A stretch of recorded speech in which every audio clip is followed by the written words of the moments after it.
Buenos días, queridos hermanos. Le damos gracias al Señor por la oportunidad que nos da una vez más de estar en su casa de oración para estudiar su palabra.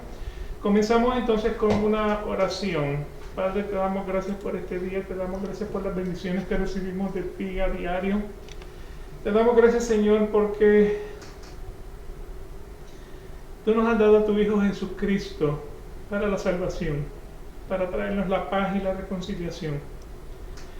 Te damos gracias, Señor, te pedimos que en este día abra nuestros corazones, estemos receptivos para conocer las cosas grandes y ocultas que no conocemos de ti. Ayúdanos a entender las cosas que no entendemos, Señor. Ayúdanos a ser más a la imagen de Jesucristo. Para gloria y honra de tu nombre entrego este estudio a ti. Amén. Amén, amén. Le damos las gracias a ustedes por estar aquí presentes, también a los que están viéndonos a través de Facebook o nos van a ver a través de Facebook más tarde, especialmente las tres hermanas cubanas, como les llamamos acá, Margarita, Tere y Miriam, pobres, están delicadas de salud. Sigamos, las vamos a tener en oración para que el Señor obre grandemente en ellas. Son una inspiración para nosotros. Si nos están viendo, pues las extrañamos. Le dicen, nos extrañamos. Sí. Para que los oigan. Las extrañamos. Y también nuestra hermana Ada, que está también triste de salud, así que seguimos orando por ellos y poniéndolos entonces en las manos del Señor. Estamos en la Confesión de Fe de Westminster, capítulo 11, estamos hablando sobre la justificación.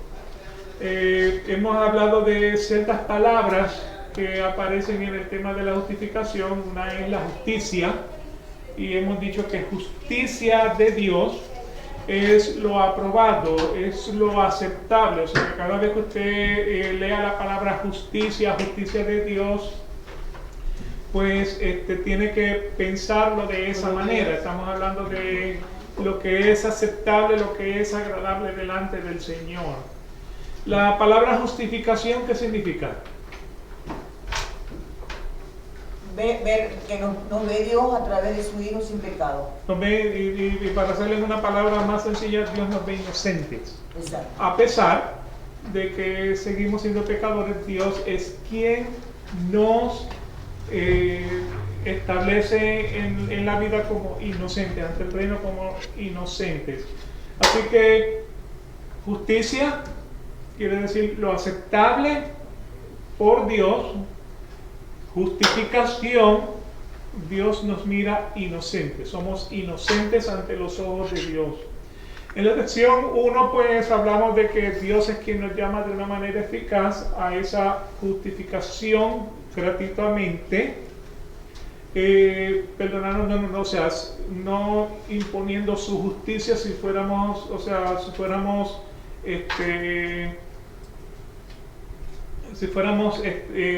enjuiciados por parte de Dios, pues lo que nos merecemos es la condenación. Así que Dios por su justicia nos ha perdonado, nos ha contado y aceptado como personas justas, o sea, inocentes, sin pecado.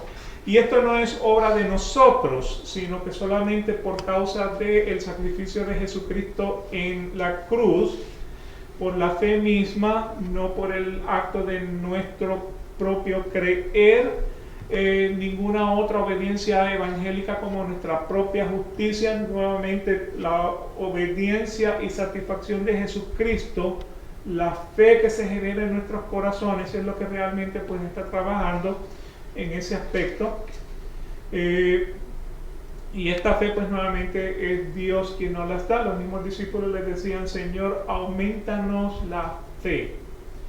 Y eso pues todo es regalo de Dios. Eso fue lo que vimos en esa sección 1. En esa sección 2 vimos que la fe es la que recibe a Cristo y descansa en Él y en su justicia. Y este es el único instrumento para la justificación. Somos justificados por la fe. Somos justificados porque creemos en el sacrificio de Jesucristo en la cruz, y solamente en ese sacrificio es en el que nosotros basamos nuestra creencia. Así que esa fe es algo que realmente pues Dios nos da para la gracia salvadora, es por la obra de amor. Eso fue lo que vimos entonces en la sección número 2. Y hoy vamos a comenzar entonces a hablar de la sección 3. Y la sección 3 en la página 10, que la tienen en el paquete frente a ustedes, 11:10, a la parte de abajo, dice de la siguiente manera: Cristo, por su obediencia y muerte, saldó totalmente la deuda de todos aquellos que así son justificados, e hizo una apropiada, real y completa satisfacción a la justicia de su Padre en favor de ellos. Sin embargo, por cuanto Cristo fue dado por el Padre para los justificados y su obediencia y satisfacción fueron aceptadas en su lugar, y ambas gratuitamente, no porque hubiera alguna cosa en ellos, su justificación es solamente pura gracia. Para que las dos, la exacta justicia y la rica gracia de Dios, puedan ser glorificadas en la justificación de los pecadores. Que mere que tenga, ¿no? Ahí sí, ¿verdad? Que se descarta por completo las obras. Las obras, correcto. Así que vamos a desglosar esto un poquito, comenzando con esa primera parte donde dice que Cristo, por su obediencia y muerte, saldó totalmente la deuda de todos aquellos que así son justificados, e hizo una apropiada, real y completa satisfacción a la justicia de su Padre en favor de ellos. O sea que Cristo, al morir en la cruz, obediente al Padre, o sea que desde antes de la creación del mundo, desde antes del Génesis, ya el Padre había establecido que Cristo iba a morir en la cruz, y Cristo entonces fue obediente hasta la muerte. ¿Okay? Aquí nuevamente, desde antes de la creación del mundo ya Dios había destinado el plan de la redención. O sea que cuando Adán y Eva pecan, el Señor no lo tomó por sorpresa. El Señor sabía que iban a pecar. Y cuando se le acercó a Adán y se le acercó a Eva, le dice, ¿qué has hecho? ¿Qué hizo Adán? Echarle la culpa ¿a quién? A Eva. A Dios. A Dios. Le echó la culpa a Dios. Le dijo, la mujer que tú me diste. Exacto. O sea que él cometió doble pecado. Doble pecado. No aceptó. O sea, primero no tuvo la humildad para decir, fallé. Sino que dijo, la mujer que tú me diste. Entonces, estaba enamorado. Sí, le echó la culpa. O sea, tiró a Eva por debajo de la carpeta. Y después dice que las mujeres son manipuladoras. Sí. Así que nuevamente, desde ese punto, él sabía que Adán y Eva iban a pecar. Él sabía que la consecuencia de ese pecado lo iba a apartar al hombre de Dios. Sin embargo, la esperanza que nos da es de tu simiente, de la mujer, saldrá uno que le va a pisar la cabeza a la serpiente, aun cuando la serpiente lo hiera en el calcañar. O sea que cuando la serpiente muerde a Jesucristo en el talón para llevarlo a la cruz del Calvario, entonces Cristo, por su obediencia, le va a pisar la cabeza. O sea que ya desde Génesis se está introduciendo ese plan de redención a través de Jesucristo. Esa es la promesa que tenemos. Así que Cristo, por su obediencia y muerte, ¿qué hace? Salda totalmente la deuda de todos aquellos que así son justificados. O sea, por la muerte de Jesucristo es que somos encontrados inocentes. Eso es lo que quiere decir la palabra justificados. Somos inocentes. O sea, Dios nos mira a través de Jesucristo, y del otro lado lo que ve es un inocente. Quita el filtro de Jesucristo, hay un pecador. Pone a Jesucristo, hay un inocente. Por causa de Jesucristo somos encontrados inocentes. Por causa del sacrificio de Jesucristo somos encontrados inocentes. Eso es lo que quiere decir esa palabra. Así que Cristo, por su obediencia y muerte, salda totalmente la deuda de todos aquellos que somos encontrados inocentes. E hizo una apropiada, real y completa satisfacción a la justicia. ¿Qué justicia? ¿Qué significa justicia? Lo que es agradable a los ojos de Dios. Lo que es aceptable y agradable delante de los ojos de Dios. Así que nuevamente, salda totalmente la deuda de todos aquellos que somos encontrados inocentes y hace una apropiada, real y completa satisfacción a lo que es aceptable y a lo que es agradable delante de su Padre, en favor de ¿quién?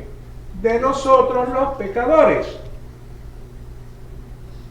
Eso es lo que logra Jesucristo en la cruz. Romanos capítulo 5, versículos del 8 al 10 dicen: pero Dios demuestra su amor para con nosotros, en que siendo nosotros pecadores, Cristo muere por nosotros pecadores. Entonces, mucho más, habiendo sido ahora justificados, encontrados inocentes, ¿por causa de qué? Por su sangre. O sea, cuando ustedes ven esa palabra, por su sangre, lo que está diciendo es, por el mérito de Jesucristo, la muerte violenta que Él experimenta en la cruz del Calvario, donde derrama su sangre. Eso es lo que quiere decir por su sangre. Así que, habiendo sido justificados ahora por la violenta muerte que Él experimentó en el Calvario, ¿seremos salvos de qué? De la ira de Dios. Y esa ira de Dios, ¿cuándo fue que la recibimos? En Génesis capítulo 3, cuando Adán y Eva pecaron. Porque por medio de ellos, o sea, ¿qué fue lo que experimentó? O sea, cuando Dios le dijo a Adán en el capítulo 2, de todo árbol puedes comer, pero del árbol de la ciencia y del mal no comerás. ¿Por qué razón? Porque el día que de él comas, ¿qué va a pasar? Morirás. ¿Qué significa la palabra muerte? Separación. No fue que Adán y Eva cayeron patas arriba cuando tomaron de la fruta prohibida, sino que la muerte que experimentaron fue la separación. O sea, antes del capítulo 3, lo que existía era una comunión. En el capítulo 3, ¿qué ocurre? Una separación entre Dios y el hombre. El hombre muere espiritualmente. Eso es lo que quiere decir la palabra muerte. ¿Ok? Así que, habiendo sido ahora justificados, encontrados inocentes por el sacrificio de Jesucristo en la cruz, seremos salvos de la ira que el hombre experimenta por causa del pecado. Y esto lo vamos a experimentar por medio de ¿quién? Por medio de Jesucristo. Entonces, mucho más, habiendo sido ahora justificados por su sangre, seremos salvos de la ira de Dios por medio de Él. ¿Quién es Él? Jesucristo. Versículo 10. Porque si cuando éramos enemigos fuimos reconciliados con Dios por la muerte de su Hijo, mucho más, habiendo sido reconciliados, seremos salvos por su vida. Aunque este versículo está explicando los dos anteriores. Romanos capítulo 5, versículo 19. Porque así como la desobediencia de un hombre, los muchos fueron constituidos pecadores por causa de Adán, por causa de Eva. Nosotros somos constituidos pecadores. No hay nada bueno dentro de nosotros no sale nada bueno como hombres. Así también por la obediencia de uno, muchos serán constituidos justos. Seremos constituidos inocentes. Así que por causa de Adán y Eva somos culpables. Por causa de Jesucristo Somos inocentes. Somos inocentes.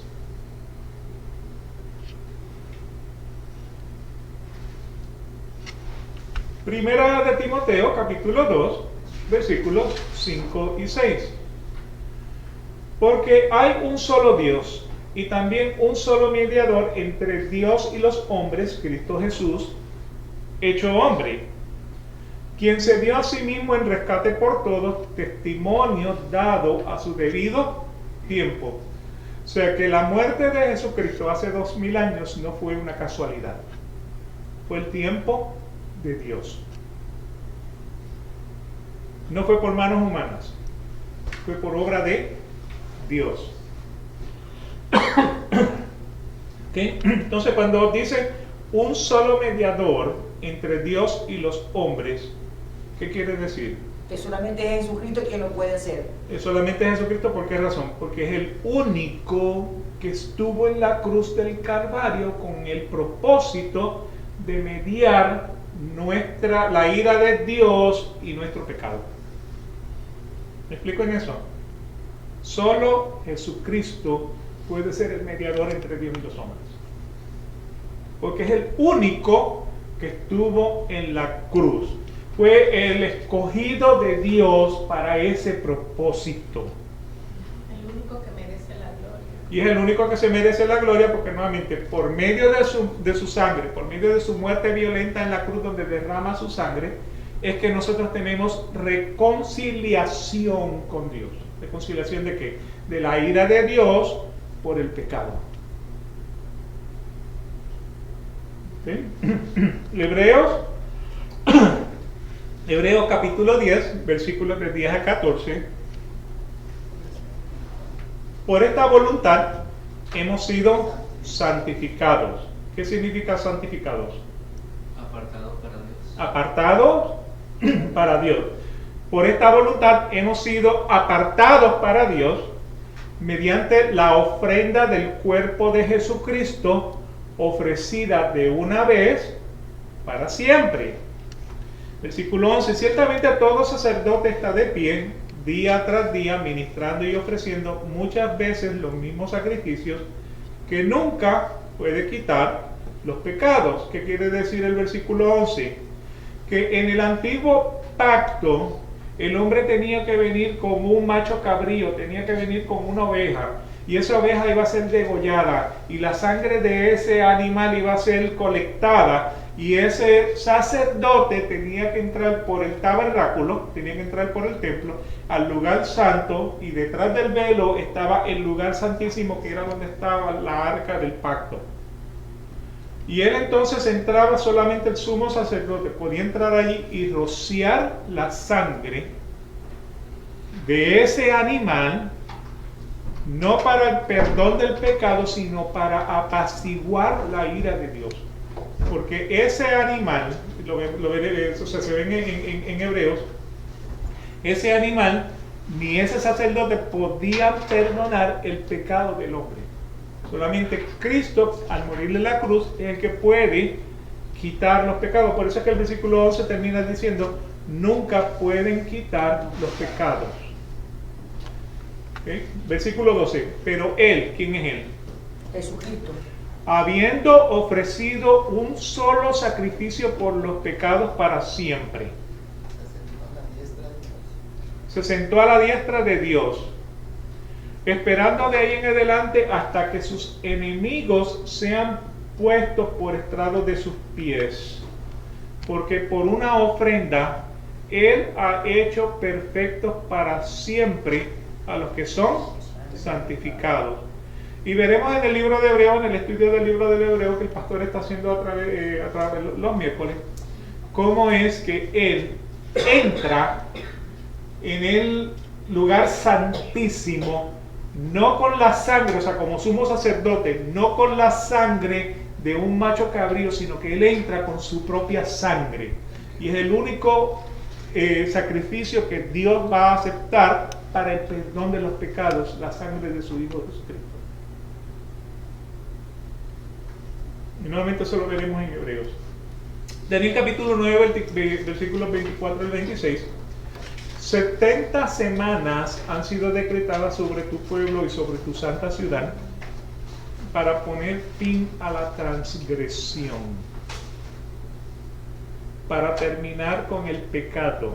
O sea que hasta que Cristo no muere en la cruz del Calvario, no se termina el pecado. Para sellar la visión y la profecía y para ungir el lugar santísimo. 25. Has de saber y entender que desde la salida de la orden para restaurar y reconstruir a Jerusalén hasta el Mesías príncipe, habrá 7 semanas y 72 semanas. Volverá a ser edificada con plaza y foso, pero en tiempos de angustia. Versículo 26. Después de las 72 semanas, el Mesías será muerto y no tendrá nada, y el pueblo del príncipe que ha de venir destruirá la ciudad y el santuario. Su fin vendrá con inundación hasta el fin habrá guerra. Las desolaciones están determinadas. Y de eso es de lo que está hablando, de la segunda venida de Jesucristo, que es la que estamos esperando ahorita mismo. Esto es un poquitito más complicado, así que realmente no voy a dedicarle mucho tiempo. Solamente lo que está diciendo aquí es que Daniel vio al Cristo crucificado para la justificación y la redención del hombre. O sea que está hablando de ese último tiempo. Como les digo, un poquito más elaborado y complicado de lo que no me había fijado, estaba ahí, pero no importa. Una cosa, yo, algo que no me había dado cuenta que aparece, que claro, porque en esa época los fariseos o la misma gente decía, pues el Mesías no puede morir. Pues la gente se impresionaba porque cómo Jesús va a permitir morir en la cruz y todo eso, pues la gente no entendía eso. Pero en el 26 vemos, y después de las 72 semanas le quitaré la vida al Mesías. O sea, como que la profecía dice que el Mesías había de morir. Era algo que ya estaba escrito. Pues, sí, claro, él tenía que morir. Él tenía que morir para que el pecado del hombre pudiera ser satisfecho delante de Dios, por su sangre. Por su sangre. Claro, y lo dice literal, como que uno dice, wow, y la gente no, en esa época como que, ¿qué pasó aquí? No vieron. No sé. Claro, Daniel no tenía el Nuevo Testamento. Daniel lo escribe a como el Señor se nos muestra. Claro. Pero él no tenía el Nuevo Testamento. 400 años más. Claro. El hecho es que ellos pensaban como, exacto, que el Mesías fuera como un David, que fuera a conquistar y fuera a reinar y viviera para siempre. Pero aquí él menciona que el Mesías tiene que morir. Le toca morir, exacto. Le toca morir. ¿Verdad que la gente como que esperaba un héroe, no? Sí, Un gladiador. bueno, o sea, todo va paralelo con el Antiguo Testamento, el Éxodo. O sea, el pueblo llevaba 400 años como esclavo de Egipto. ¿Quién se levanta? Moisés. ¿Qué hace Moisés? Con la vara, dirigido por Dios, saca entonces al pueblo del cautiverio, de la esclavitud de Egipto. Avanzarlo hacia muchos años hacia adelante, para el tiempo de Jesucristo. ¿Qué pasaba con los judíos? Estaban siendo esclavizados ¿por quiénes? Los romanos. Por los romanos. O sea, los romanos los habían invadido. ¿Qué estaban esperando los fariseos? Moisés. Salvador. El Salvador. Estaban esperando que llegara Moisés para que nuevamente con la vara el Señor entonces los liberara de la opresión de la esclavitud de los romanos. Pero ¿quién llega? Jesucristo. ¿Y cuál era el mensaje de él? Amor. Ama a Dios sobre todas las cosas y ama a tu prójimo Como a ti mismo. como a ti mismo. Entonces yo decía, tú no puedes ser el Mesías, porque nosotros lo que estamos esperando es a uno que, Un David o un Moisés. un Moisés. Estaban esperando a Moisés. Entonces llega Jesucristo y por eso no creen en él. Pero ese mensaje no está siendo tomado en cuenta ahora. ¿Cómo dice? Que ese mensaje no está siendo tomado en cuenta ahora en estos momentos. No. La iglesia se ha completamente apartado. O sea, ¿qué quiere decir la palabra apóstata? Separado. ¿Qué quiere decir apóstata? Apóstata es que te has Desviado desviado de qué? de la verdad. De la verdad. ¿Ok? Tomen en cuenta lo siguiente, estamos en el primer siglo. ¿Ok? Cristo muere aproximadamente el año 30, el año 34. ¿Cuándo murió? No es importante. Sabemos que murió más o menos ahí. En el año 70 el templo es destruido. O sea, 40 años después de la muerte de Jesucristo, el templo es destruido por los romanos. O sea, lo incendiaron, lo llenaron de árboles de toda la vuelta redonda, lo incendiaron y lo llevaron a cenizas. ¿Qué había en el templo? Las genealogías. ¿Cómo? Genealogía. Eso mismo, son palabras de domingo. O sea que eso está destruido. ¿Qué es lo otro que está destruido? Está destruido la habilidad de los sacerdotes y del pueblo judío de ir a hacer sacrificios al templo. O sea que llevan 2000 años sin poder hacer el sacrificio. ¿Por qué razón? Porque el máximo sacrificio lo hace Jesucristo unos 40 años antes, al morir en la cruz del Calvario. O sea, por eso es que en Hebreos, lo vamos a ver, él entra al lugar santísimo, no con la sangre de un macho cabrío, sino con su propia sangre para darnos eterna redención. Ya que me inspiraron. Eso es bueno, ¿verdad? Por eso el Cordero del Mundo. Por eso es el Cordero de Dios que quita el pecado del mundo.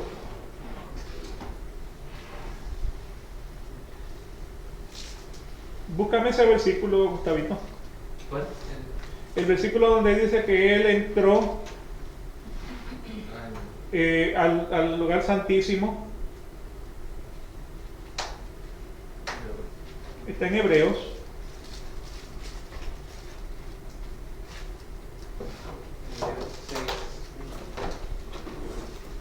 ¿Cuál capítulo de Hebreo? Estamos en eso.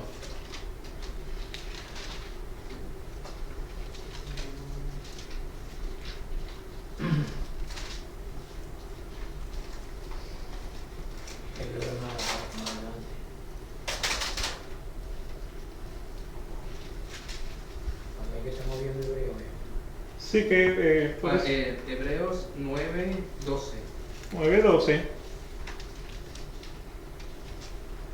O sea, y en lo que ustedes llegan al 9:12, en Hebreos 4:14 dice: por tanto, teniendo un gran sumo sacerdote que traspasó los cielos, Jesús el Hijo de Dios, retengamos nuestra profesión. O sea que nuevamente, ¿qué es lo que hace Jesús? Jesús toma el puesto del sumo sacerdote en el templo. O sea, lo que hacía Aarón, lo que hacía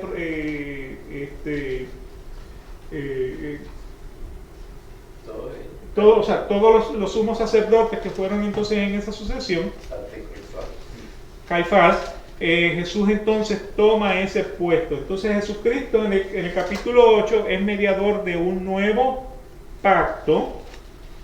Es mediador de un nuevo pacto, Hebreos capítulo 8. Entonces me dijiste que 9:12. en el 9:12 voy a empezar a leer desde el 11. Sería Hebreos capítulo 9, versículo 11, donde dice: pero estando ya presente Cristo, sumo sacerdote de los bienes venideros. Porque Cristo en la muerte en la cruz se convierte en el sumo sacerdote de los bienes venideros, por el más amplio y más perfecto tabernáculo. ¿Sí? ¿El tabernáculo que era? El sitio sagrado. El lugar sagrado.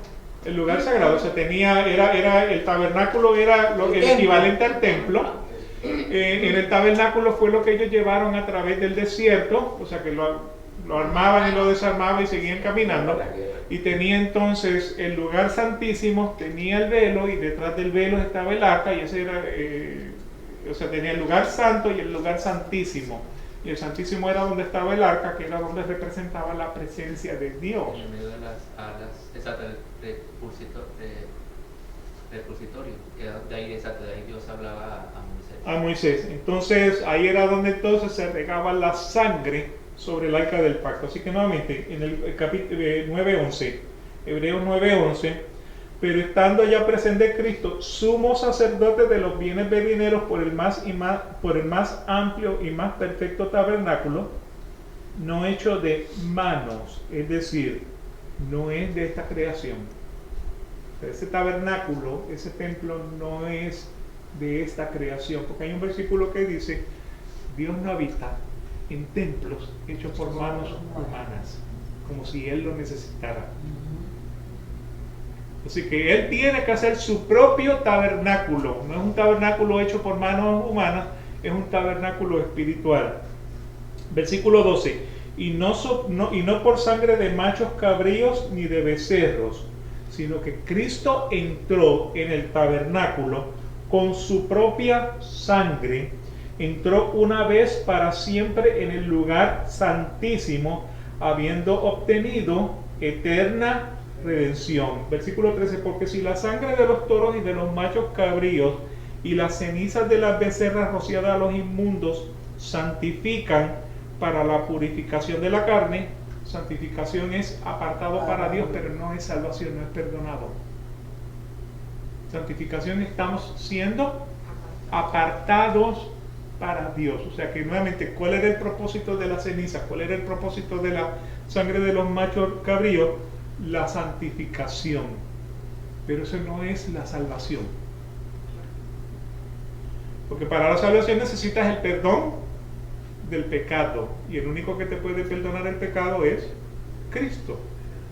¿Okay? Así que nuevamente el versículo 13, porque si la sangre de los toros y de los machos cabríos y las cenizas de las becerras rociadas a los inmundos santifican para la purificación de la carne, ahora viene la pregunta en el versículo 14, ¿cuánto más la sangre de Cristo, el cual mediante el Espíritu Eterno se ofreció a sí mismo sin mancha a Dios, limpiará vuestras conciencias de obras muertas para que pueda servir al Dios vivo? O sea, si la sangre de los machos cabríos te santificaban, ¿cuánto más la sangre de Jesucristo? Te puede entonces limpiar la conciencia de obras muertas para que pueda servir entonces al Dios vivo. Así que por eso es mediador de un nuevo pacto, para que interviniendo muerte para la remisión de las transgresiones que había bajo el primer pacto, o sea que el primer pacto había transgresión de muerte, así que para redimir de la muerte del primer pacto, ahora nosotros, los llamados, podemos recibir la promesa de la herencia eterna. Porque donde hay un testamento es necesario que intervenga muerte del testador. O sea que nuevamente esto ocurre cuando Jesucristo muere. O sea, para que el testamento sea vigente. Se abre el velo, ¿verdad? ¿Ah? Por eso es que se abre el velo. Por eso es que se abre el velo. Para darnos entonces acceso directo a Dios. Porque el testamento con la muerte se confirma, pues no es válido hasta que el testador vive. Entonces, de donde ni aún el primer pacto fue instituido sin sangre, porque habiendo anunciado a Moisés todos los mandamientos, eso lo veremos entonces en Hebreos. Pero me explico en eso, o sea que Jesucristo en la muerte del Calvario, lo que va a hacer es invalidar ese sistema del Antiguo Testamento, donde uno tenía que venir con el animal para que fuera degollado, para ofrecerlo entonces en sacrificio delante de Jehová. Y ahora solamente es el sacrificio de Jesucristo. O sea, llegó un momento donde el Señor le dijo, mira pueblo, ya yo estoy cansado de tanto derramamiento de sangre. O sea, yo lo que quiero es un solo sacrificio. Entonces, por esa razón, cesa el sistema levítico en el templo. Por esa razón, el templo ha sido destruido. Porque nuevamente ahora es por medio del sacrificio de Jesucristo. Él entró al lugar santísimo con su sangre y la derramó para el perdón de los pecados. Cuando los sacerdotes entraban con la sangre de los animales, era solamente para santificación. pero para perdón de los pecados, solamente la sangre de Jesucristo. Por eso es que no se necesita más nada. Por eso es que solamente es Eso todo. reconocer que ha sido su sacrificio en la cruz.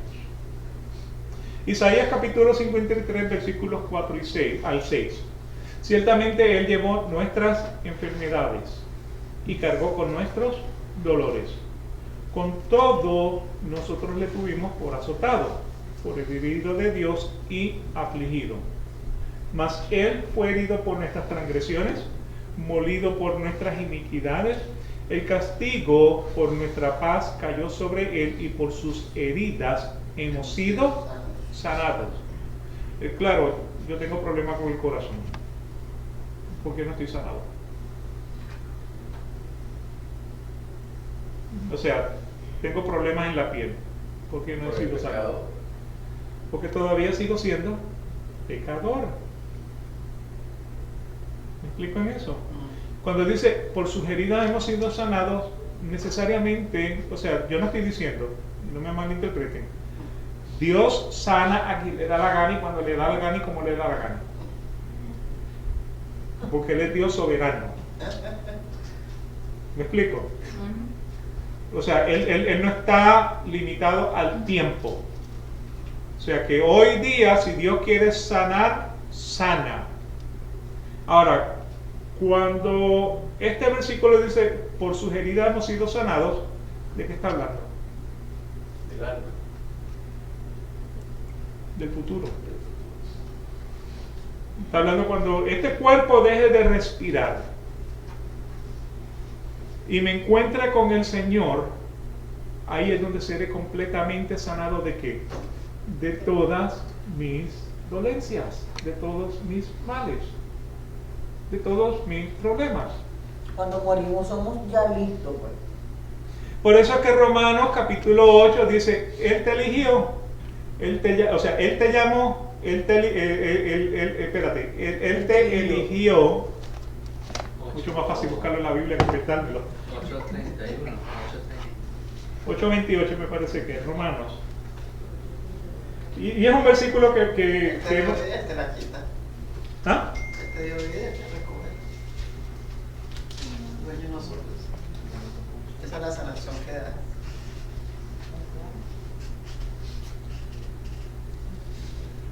Nos dice, y sabemos que para los que aman a Dios, todas las cosas las obrarán justamente para su bien, para los que conforme a su propósito son llamados.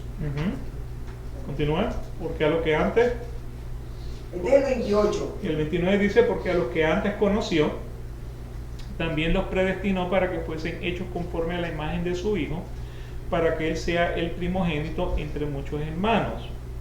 Versículo 30, y a los que predestinó, También llamado. a estos llamó, y a los que llamó, a estos justificó, Santificó. los encontró inocentes.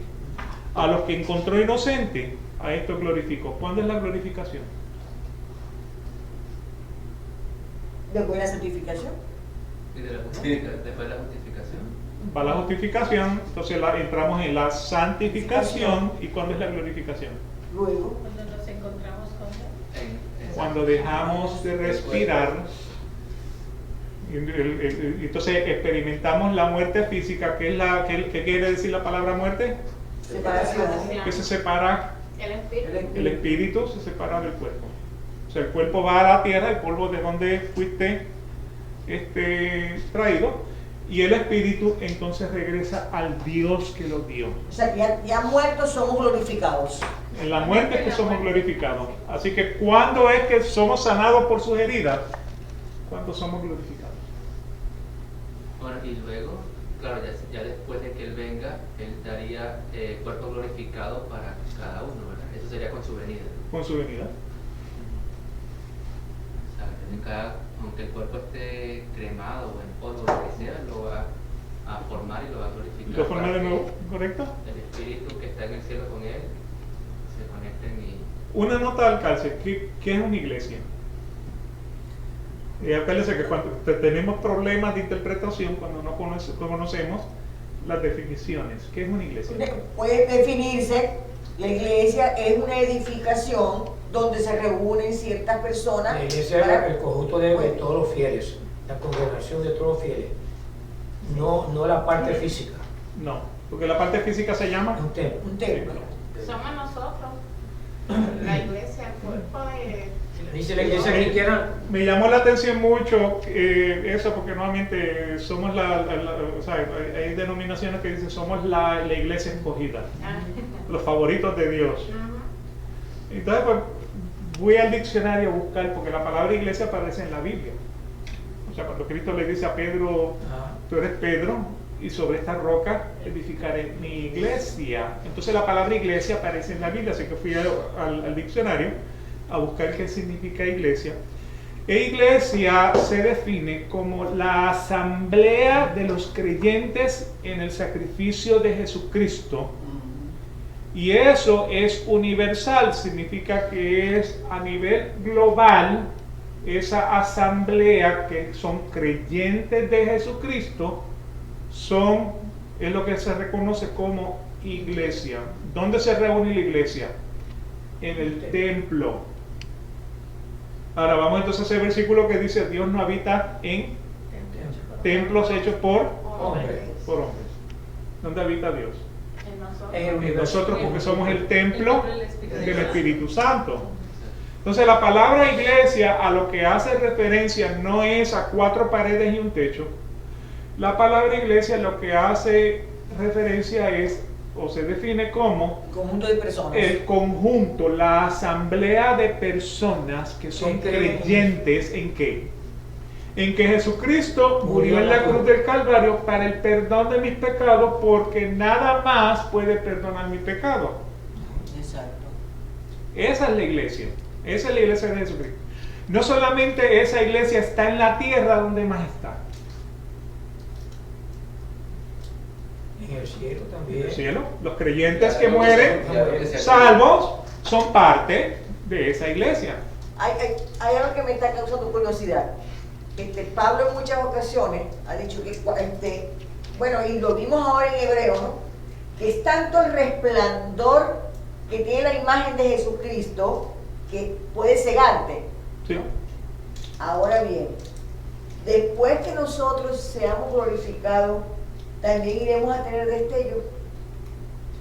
Lo podemos reconocer cara a cara. O sea, podremos... O sea, nosotros también podemos irradiar, después que somos glorificados, podemos irradiar también luz. Eso solamente yo creo que le pertenece a Dios. Es algo exclusivo de Él. Yo creo que sí. Hay cosas que el hombre se quiere ameritar, pero que realmente son atributos que solamente le pertenecen a Dios. O sea, cuando bajó, que se Ajá. veía como Ya que en el un cielo. brillo que bajó con la tabla. y venía radiante. Venía radiante. Exacto. Sí, eso pudiera ser un ejemplo. Sí, pero Sin embargo, Moisés nos decía, mírenme a mí, miren lo santo y lo perfecto que yo soy, sean imitadores de mí, porque Cristo fue el que dijo, sean imitadores de mí. ¿Me explico? Y le hablaron un rato también Sí, claro.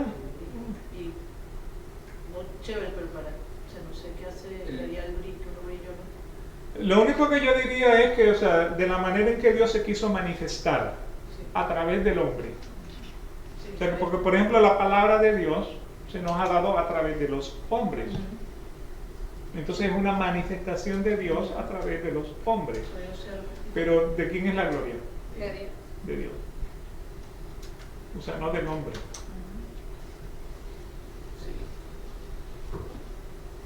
¿Ok? Entonces el versículo 6,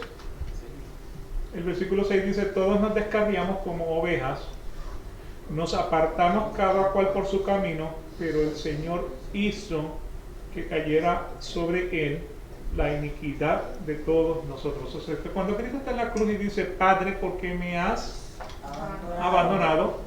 Es porque en ese momento Cristo estaba recibiendo el peso del pecado de toda la humanidad.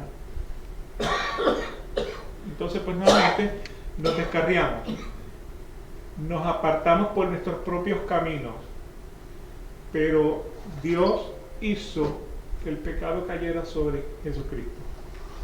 Isaías capítulo 53, versículos del 10 al 12.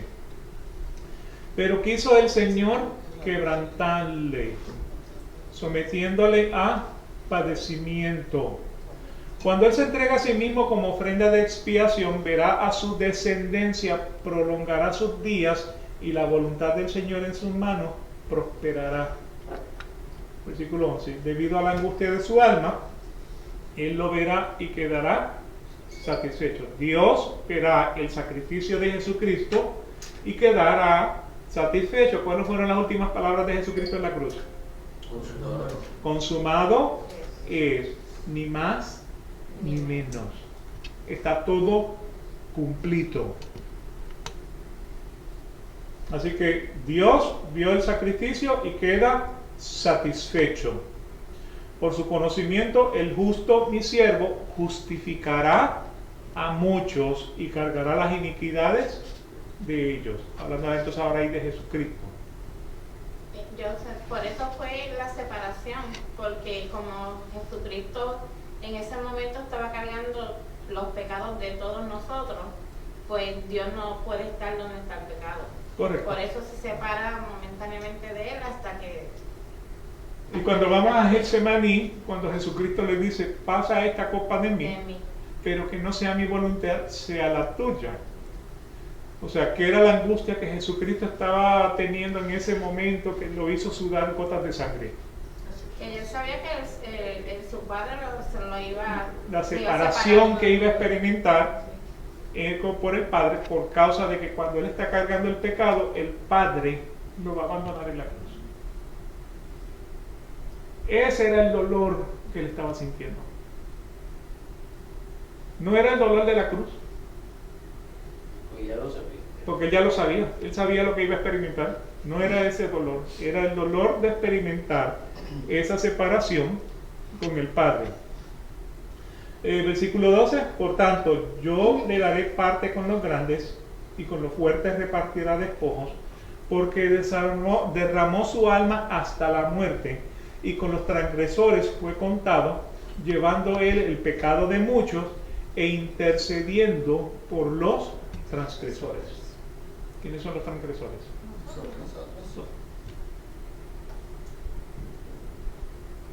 Todos nosotros. ¿Cómo muchos judíos no ven eso? Ellos no cuentan el Isaías 53. Ellos te pueden leer todo menos ese, porque normalmente eso de lo que está hablando es del Mesías y ellos no consideran a Jesucristo como el Mesías. Pero no es claro. Pero está claro. Isaías y Daniel están prohibidos para ellos, Sí, porque Daniel también habla muy claro. acerca de Jesucristo. Y sin embargo, ellos fueron los que se inventaron el Antiguo Testamento. Entonces, ¿de qué te vale el Antiguo Testamento si no crees en él? Ellos lo que ven son el Pentateuco. Sí, los 5. Los 5. Los 5 de Moisés. Es para ellos lo que es el...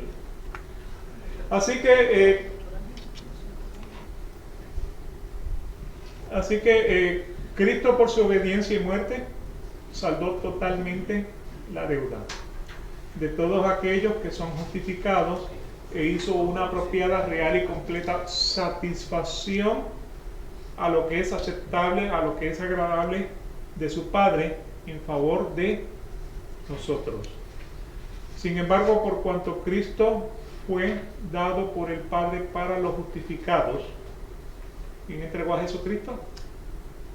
Padre. ¿Quién mató a Jesucristo? Nosotros. Los judíos.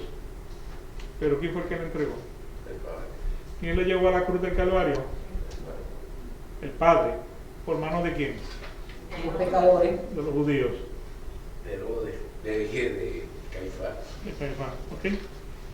¿Lo dejamos para la semana próxima? ¿Sí? Como usted quiera. No, o sea, si tienen... Así les pica la gana de volver. Hay varios versículos. No, hay solamente uno. Podemos tratar perdón. Es solamente uno. Dice, sin embargo, por cuanto Jesucristo fue dado por el Padre para los justificados, y eso entonces en Romanos capítulo 8, 32 y 33 dice, el que no eximió ni a su propio Hijo, sino que lo entregó por todos nosotros, ¿cómo no nos concederá también con Él todas las cosas? ¿Quién acusará a los escogidos de Dios? Dios es el que justifica. ¿Quién te puede decir a ti que tú no eres salvo, que tú no eres inocente? Porque Dios es el que te declara inocente. Eso es lo que quiere decir, ¿ok? Así que entonces pues lo tomamos la próxima vez en la obediencia y la satisfacción que fueron aceptadas en su lugar. Padre, te damos gracias por este día, te damos gracias, Señor, por la palabra que ha sido traída. Señor, sabemos que es un tema poco difícil de digerir. Es un tema que realmente, Señor, pues pone nuestros corazones en ardiente hambre por conocer las verdades de tu palabra. El único que puede revelar esas verdades de tu palabra es tu Espíritu Santo. Y yo te pido, Señor, que pongas el Espíritu Santo en cada uno de nosotros para que podamos reconocerte como el único Dios verdadero, como el único sacrificio que ha sido dado para nosotros en la cruz del Calvario. El único sacrificio aceptable. Ayúdanos a entender las cosas que no entendemos. Ayúdanos, Señor, a acabar de nuestros corazones y poder reconciliar estas incógnitas que se nos puedan estar generando. Te pido, Señor, que seas tú nuestro Maestro, así como eres nuestro Redentor y nuestro Salvador. Enséñanos esas cosas grandes y ocultas que solamente están destinadas para los hijos de Dios. Padre, hoy día hay muchas religiones en el mundo, gente que son tristemente engañadas por falsos maestros, gente piadosa que busca agradarte, Señor, de una manera u otra en sus obras, pero sabemos, Señor, que el único que justifica eres tú. Le pido, Señor, que tengas misericordia de cada uno de nosotros. Alumbres nuestro caminar con tu palabra, nos puedas enseñar esas cosas grandes y ocultas que tú has preparado para nosotros.